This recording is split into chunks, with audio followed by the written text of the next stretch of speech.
আসসালামু আলাইকুম, কেমন আছেন সবাই? আজকে আমি একটা মিনি পিজা বানাবো। এই জন্য মিনি পিজার জন্য এখানে 2 কাপ ময়দা নিয়েছি, আর নিয়েছি একটা ডিম, 2 চা চামচ ইস্ট, আর এখানে আছে গুঁড়া দুধ, চিনি, লবণ আর তেল, আর হালকা কুসুম গরম পানি। গুঁড়া দুধটা দিবেন, তাহলে পিজাটা খেতে বেশি মজা লাগবে। আমি একে একে সবগুলো উপকরণ দিয়ে দিচ্ছি।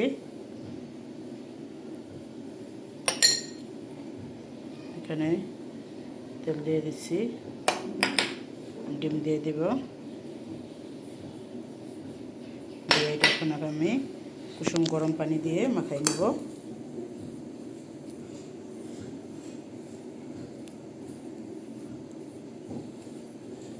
এখন আস্তে আস্তে আমি পানিটা দিয়ে দেব।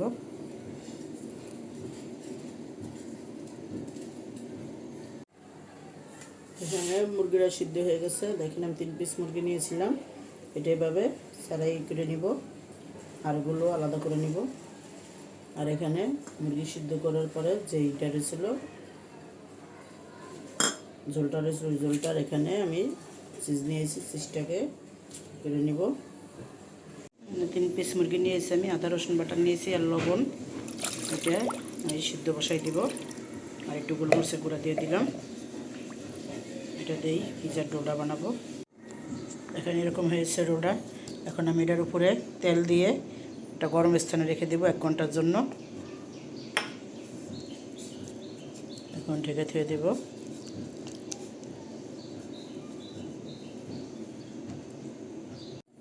এভাবে ডোটাকে মাখাই নিচ্ছি। ডোটা একবারও নরম হবে না, একবারও শক্ত হবে না।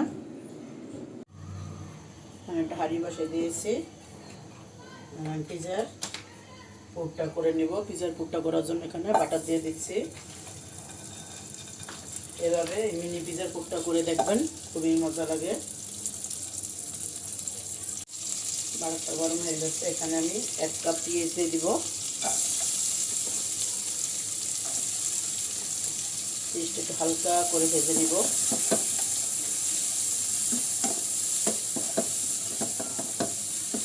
বাটার দিয়ে করবেন, তাহলে খেতে মজা লাগবে। এখানে আমি 2টা কাঁচামরিচ দিয়ে দিব।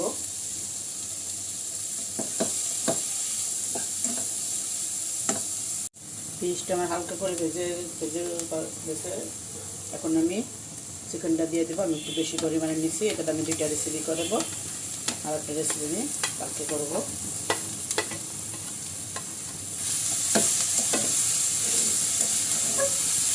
খুব সুন্দর করে ভেজে দিতে হবে। এখানে আমি গোলমরিচের গুঁড়ো দিয়ে দিব।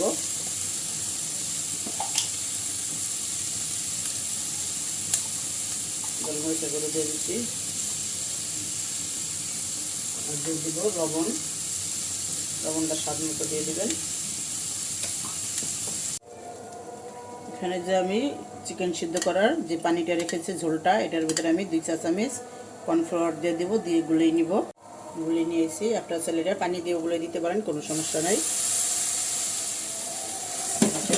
সুন্দর করে গুলিয়ে নিব।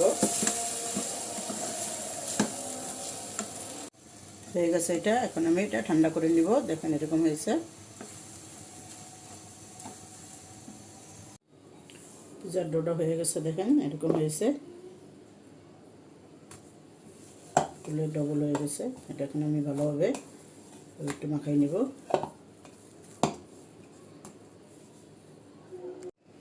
যেহেতু মিনি পিজা, আমি ছোট ছোট করে ডোগুলো নিব।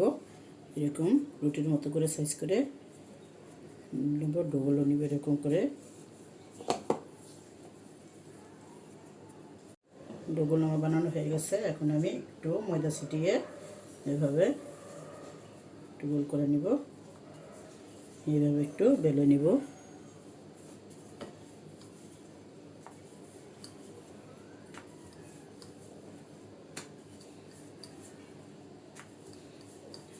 সাইজ করে নিব, এরকম সাইজ করে এরকম পুরুত্ব করে নেব। এভাবে আমি সবগুলো বানিয়ে নিচ্ছি।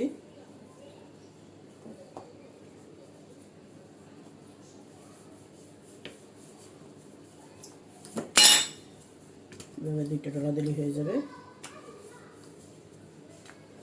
এভাবে সবগুলো বানিয়ে দেখাচ্ছি। এখানে এভাবে দিয়ে নিয়েছি। আমি টেরেতে একটু তেল মাখিয়ে টেরে ধুয়ে নিয়েছি। এখন এভাবে আমি একটা কাঁটা চামচ দিয়ে কুচিয়ে নিব।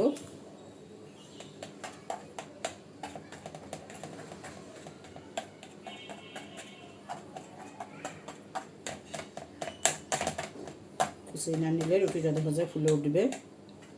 এখন আমি একটা ব্রাশ দিয়ে সস দিয়ে দিব। এখন এখানে আমি যে চিকেনটা করে রাখছি চিকেনটা দিয়ে দিব।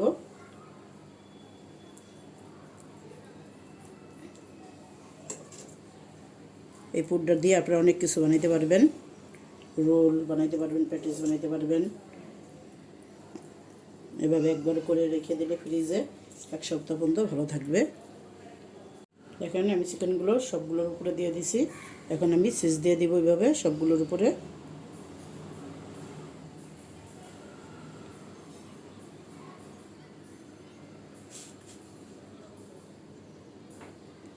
চিজগুলো দেওয়া হয়ে গেছে। এখন আমি এখানে কিছু কালো অলিভ নিয়েছি, এটা দিব। আপনারা চাইলে ক্যাপসিকাম দিতে পারেন, আমি আর কিছুই দিব না, এটা শুধু দিব।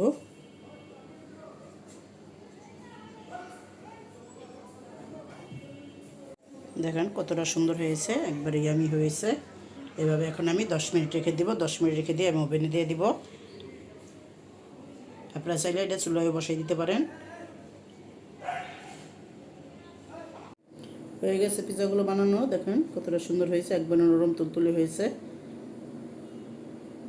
সুন্দর হয়েছে। একটা পিজা আমি তুলে দেখাচ্ছি আপনাদের। দেখেন কতটা লোভনীয় হয়েছে, একবারে নরম তুলতুলে হয়েছে। একটা পিজা আমি ভেঙে দেখাচ্ছি আপনাদের, প্রচুর গরম। দেখেন এভাবে ভালো লাগলে আমাদের সাথে থাকবেন, লাইক করবেন, কমেন্ট করে শেয়ার করবেন, আমাদের পাশে থাকবেন। আল্লাহ হাফেজ।